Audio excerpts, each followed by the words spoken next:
जिस देश के सत्ताधारी कहे कि ये देश सुरक्षित हाथों में है और वहीं तस्वीर जो है वो लगातार पेपर लीक और तमाम चीजें लीक होने की खबरें चीख चीख कर विकास की पोल खोले, तो आप क्या कहेंगे? सोचिए किस तरीके से इस देश में पेपर लीक के साथ साथ बहुत कुछ लीक होता है, लेकिन मजाल है इन तमाम चीज़ों पर कोई अकाउंटेबिलिटी लेने के लिए तैयार रहे, कोई जवाब देने के लिए तैयार है, क्योंकि इस देश में मजाक चल रहा है। इस देश को भगवान भरोसे छोड़ दिया गया है, इस देश की जनता को मरने के लिए छोड़ दिया गया है, लेकिन सत्ताधारी लोग हैं विकास का लॉलीपॉप चटाकर बार बार जुमला परोसते हैं। हर बार चुनाव, हर बार नया जुमला, फिर चुनाव, फिर एक नया जुमला। लेकिन सोचिए इस देश को गर्त में डाल दिया गया है, इस देश को बर्बादी की कगार पर लेकर जाया जा रहा है और ये देश 14 साल में इतना पीछे चला गया है कि अब फिर से नेहरू नहीं आने वाले हैं, फिर से तमाम वो लोग नहीं आने वाले जिनकी दुहाई दे देकर ये लोग मंचों से भाषणबाजी करते हैं। सोचिए किस तरीके से इस देश में पेपर लीक को लेकर पहले ही देश की राजधानी में एक बड़ा प्रदर्शन हो रहा है। 19 छात्र मर चुके हैं भूख से, पेपर लीक की समस्या से, और सोचिए फिर भी अकाउंटेबिलिटी लेने के लिए तैयार नहीं। देश का वैज्ञानिक भूख हड़ताल पर बैठा है, उसकी जान कभी भी जा सकती है। उसके अलावा छात्र भी भूख हड़ताल पर बैठे हैं, लेकिन कोई जवाब देने के लिए तैयार नहीं, क्योंकि इस देश में मजाक चल रहा है। और अब बड़ी खबर आ रही है कि भारत के सबसे बड़े न्यूक्लियर प्लांट कुंडनकुलम से गोपनीय फाइल्स हैक हो गए। अब सारी दुनिया के लिए डार्क वेब पर उपलब्ध है। काम छोटे अडानी की रिलायंस को छोड़ दिया था, उन्होंने एक थर्ड पार्टी को दिया था। ज़्यादातर अखबारों में खबर नहीं, और जहां है वहां आखिरी पन्नों में है। मैं फिर कहता हूं हिंदू नहीं भैया, देश खतरे में है। तो सोचिए किस तरीके से देश का मजाक बनाया जा रहा है। देश के हालात इतने बेकार हो चुके हैं, लेकिन मजाल इन तमाम मुद्दों पर कोई बात करे। आरएसएस के विचारों से प्रभावित होकर इसरो से प्रमुख ने 2024 में बयान दिया था कि वैज्ञानिक वेदों से निकला है और विदेशियों से उसे चुरा लिया। लगभग एक साल बाद खबर आई कि 120 वैज्ञानिकों ने इसरो को छोड़ दिया।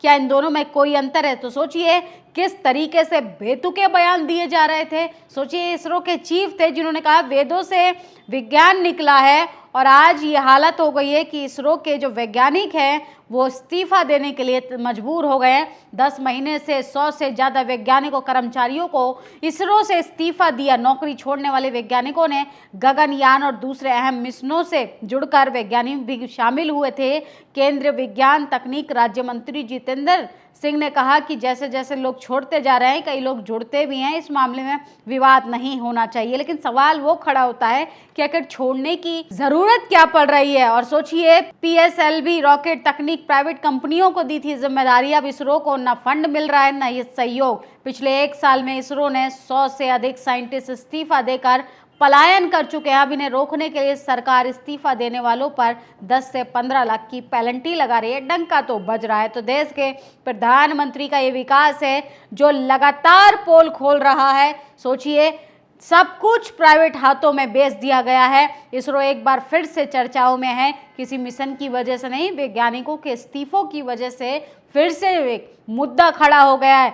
वैज्ञानिकों के इस्तीफों के बाद सरकार ने सख्त कदम उठाए हैं और सोचिए उल्टा पेनल्टी ठोक कर उनको डराया जा रहा है। इस देश में मजाक चल रहा है। इस देश में आप गाय गोमूत्र की बात कीजिए तो आप मंत्री बन सकते हैं, प्रधानमंत्री बन सकते हैं। इस देश के संवैधानिक पदों पर जाकर इस देश के युवाओं का भविष्य जो है अंधकार में धकेल सकते हैं, क्योंकि वही हो रहा है। सोचिए शिक्षक जो है वो धरना दे रहे हैं, छात्र जो है वो अपनी जान से हाथ धो रहे हैं, मरने के लिए मजबूर हो गए हैं। नीट की परीक्षा में जिस तरीके से स्कैम हुआ उसके बाद 19 छात्रों ने सुसाइड कर लिया। इस पर कोई अकाउंटेबिलिटी देने के लिए तैयार नहीं, क्योंकि ये सरकार राम भरोसे चल रही है। मंदिर में घोटाला हो जाता है, जो प्रभु राम का नहीं वो इस देश का क्या होगा? वो छात्रों का विकास के बारे में क्या सोचेगा? वो शिक्षा के बारे में क्या सोचेगा? वो तकनीक के बारे में क्या सोचेगा? सोचिए इस देश में किस तरीके से वैज्ञानिकों ने इस्तीफा देने के लिए मजबूर बना दिया है। और लेकिन देश में जो है ये तस्वीर आपको कोई और नहीं दिखाएगा, क्योंकि टीवी अखबार के तो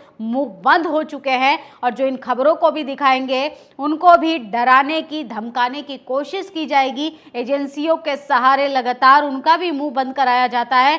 खबर है कि 120 से ज़्यादा वैज्ञानिकों ने इसरो छोड़ दिया है। विज्ञान के दूसरे अनुसंधानों में क्या हो रहा है इसकी किसी को जानकारी नहीं। कितने वैज्ञानिकों ने छोड़ दिया नहीं मालूम। ये सरकार वैज्ञानिक रिसर्च को तबाह कर रही है और इसका असर आने वाली नस्लों पर बहुत गहरा पड़ेगा। देश के भविष्य पर असर पड़ेगा। इस सरकार से कोई उम्मीद नहीं। वैज्ञानिक की हैसियत से विपक्ष से मेरी अपील है कि इस देश में वैज्ञानिक संस्थानों और विज्ञान को बचाने के लिए जनता को सड़कों पर आना होगा। सोचिए, हम इतने कर्मकांड वाले देश में रहते हैं कि पेड़ पौधों को बचाने वाले व्यक्ति को कह रहे हैं कि वो चाइना का एजेंट है। सोचिए, पर्यावरण बचाने वाले व्यक्ति को कह रहे हैं कि वो नाटक कर रहा है भूख हड़ताल का। सोचिए, शर्म आनी चाहिए इस देश के तमाम उन अंधभक्तों को जो शिक्षा की बात करने वाले लोग अपराधी लगते हैं और जो गाय गोमूत्र की राजनीति करते हैं, जो इस देश के तमाम शिक्षा के केंद्रों को बंद करने की कगार पर लाकर छोड़ दिया है, बर्बाद कर दिया है। सोचिए, आने वाली नस्लों को हम क्या देंगे? आने वाली नस्लों को क्या मिलेगा जब साइंटिस्ट इस्तीफा देंगे, रिसर्च के नाम पर कुछ नहीं होगा? और किस तरीके से इस देश में शिक्षा के क्षेत्र को पूरे तरीके से बर्बाद कर कर इस देश को ज़ॉम्बी बना दिया गया है। इस देश के नागरिकों को जिंदा लाश बना दिया गया है कि आप अगर विकास की बात करेंगे तो मोदी कीजिए, आप शिक्षा की बात करेंगे तो आप नेहरू जिन्ना को दोषी बनाइए, आप इस देश में अगर कहेंगे महंगाई इतनी क्यों है तो पाकिस्तान जिम्मेदार है, अगर आप कहेंगे कि भैया शिक्षा के क्षेत्र में छात्र मर क्यों रहे हैं, पेपर लीक क्यों हो रहा है, तो भैया इसमें फिर से आप जय श्री राम की नारे लगाइए। तो सोचिए, अयोध्या मंदिर में जिस तरीके से चंदा का घोटाला हुआ, इस पर भी कोई जवाब देने के लिए तैयार है। कम से कम ये तो आस्था का मामला है, ये तो धर्म का मामला है। जिन लोगों की भावनाएं कुणाल कामरा के एक लाइन से आहत हो रही है, उन तमाम अंधभक्तों की भावनाएं मंदिर में घोटाला हुआ उससे आहत क्यों नहीं हो रही है? इस देश के नीट की परीक्षा जिस तरीके से लीक कर दी गई, पेपर लीक हो गया, उस पर भावना आहत क्यों नहीं हुई? हजारों बच्चियों का यौन शोषण होता है, इस पर अब भावना आहत क्यों नहीं होती है? देश का साइंटिस्ट पर्यावरण को बचाने के लिए, बच्चों का भविष्य बचाने के लिए 20 दिन से भूख हड़ताल पर है, इस पे भावना आहत क्यों नहीं हो रही है? क्योंकि हम अंदर से मर चुके हैं, हम मरे हुए समाज में जी रहे हैं। सोचिए किस तरीके से लगातार इस देश में मुद्दों को डाइवर्ट करता है रीढ़ विहीन मीडिया, और जो कोई सवाल भी खड़ा करता है तो उसको भी चुप कराया जाता है। सोचिए कितनी बड़ी बात है कि इसरो के साइंटिस्ट मजबूर होकर इस्तीफा दे रहे हैं क्योंकि सरकार के पास रिसर्च के लिए कोई फंड है ही नहीं। लेकिन विदेशी दौरे के लिए देश के प्रधानमंत्री के पास फंड है, देश के प्रधानमंत्री के विदेशी दौरे के लिए फंड है। देश के प्रधानमंत्री माय फ्रेंड डोनाल्ड ट्रंप के पोस्टर पूरे भारत में लगाते हैं, इसके लिए फंड है। लेकिन देश के विकास, देश की तरक्की, देश के तकनीक के लिए कोई फंड नहीं, क्योंकि ये देश भगवान भरोसे चल रहा है। जब आप विकास की बात करेंगे तो आपको आस्था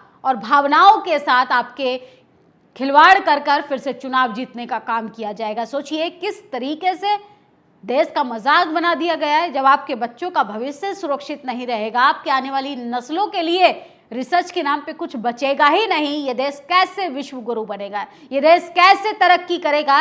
ये कैसे डंका बजाएगा विदेशों में? सोचिए, देश के प्रधानमंत्री के मेलोडी कॉन्सेप्ट से ये देश नहीं चलता, ये देश रिसर्च से चलता है, ये देश तकनीक से चलता है, ये देश तमाम उन मेहनतकश लोगों को, किसान, जवान, नौजवान की मेहनत से चलता है जो दिन रात मेहनत करते हैं, सुरक्षा की गारंटी देने आ रही थे। सोचिए पेपर लीक हो जा रहा है, इसरो की फाइलें लीक हो जा रही हैं, बड़े बड़े रिसर्च हो रहे हैं, उसकी फाइलें लीक करवा दी जा रही हैं।